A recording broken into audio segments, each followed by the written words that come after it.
day. We're going to furlough you out of here for the next 72 hours, and we're going to keep trying to furlough you out until you get to your home confinement date. I could not believe that. I started throwing all my stuff into a garbage bag, into my hamper, getting everything that I had. She said, take every single thing that you have here. So I'm taking everything that I have, and I have in just the 2 weeks that I've been there, I have so much stuff.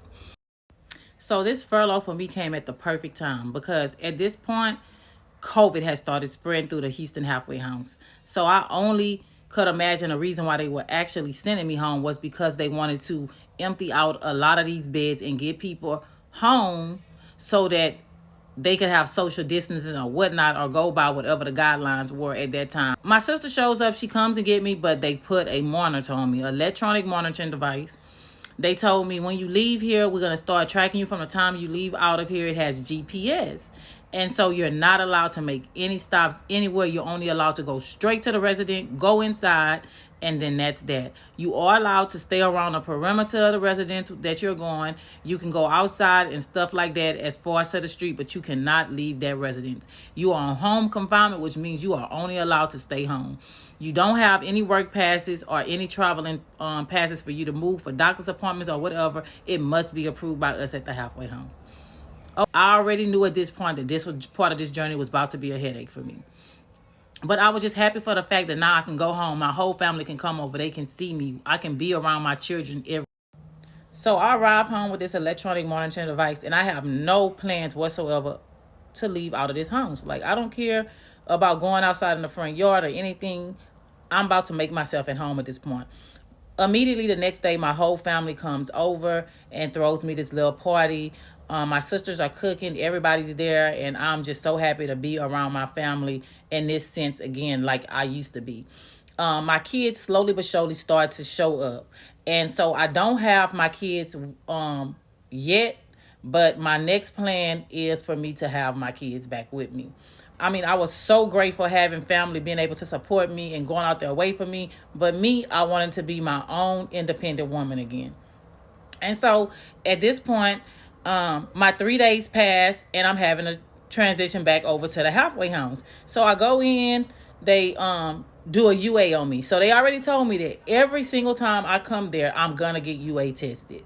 And so that means twice a week, if not 3 times a week. Sometime I will have to come and do a UA test. That's fine with me. I've never had a drug problem, so I'm good and I'm okay with that. So I'm doing this backwards and forward for like a whole nother 2 weeks, like backwards and forward, checking in and checking out of the halfway house. I started looking for a job and everything.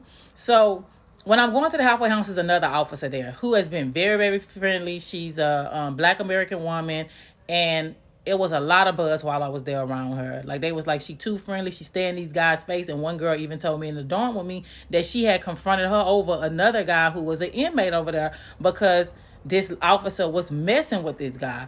And so certainly, me and my small brain, my small thinking mind at this point, I was like, certainly that lady is not messing with any of these guys here. Like, she would have to be out of her mind.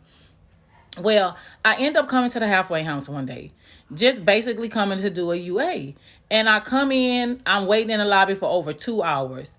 And at first, my sister had 2 jobs, and so she was transitioning, stopping to do what she was doing, and able to bring me backwards and forward to the halfway house. Everybody was trying to make sure that I was straight, and it was becoming a burden on everybody, and I can see it. So I'm pretty much going to the halfway house, and I get there, I go to do my UA and everything, and then they're telling me, hey, did you hear what happened? And so I'm like, no, like, what happened? They say it's been a major investigation over here at the halfway house. They've had hidden cameras. They caught the officers that's been letting the inmates pay them to go out that door where they thought a camera was. So this officer that has been taking also money under the table at this point has gotten herself caught up. Only because while I'm there doing this UA, another officer tells me, yeah, you heard what happened. And she started telling me this story.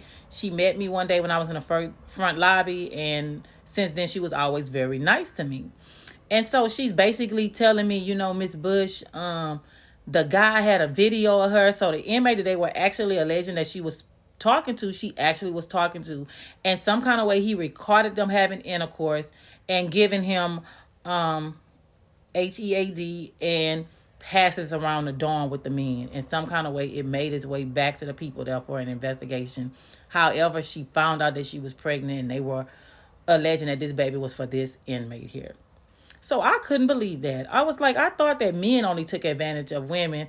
Of course, men wouldn't look at it in that sense because they feel like, hey, I'm a man, and if a woman want to do this with me, it's okay. But it's never okay for an officer to violate the rights of somebody who is in custody. It's PREA laws and PREA acts that are out that are supposed to protect incarcerated people. And while you are at the halfway house, you are considered still incarcerated because you are still BOP custody.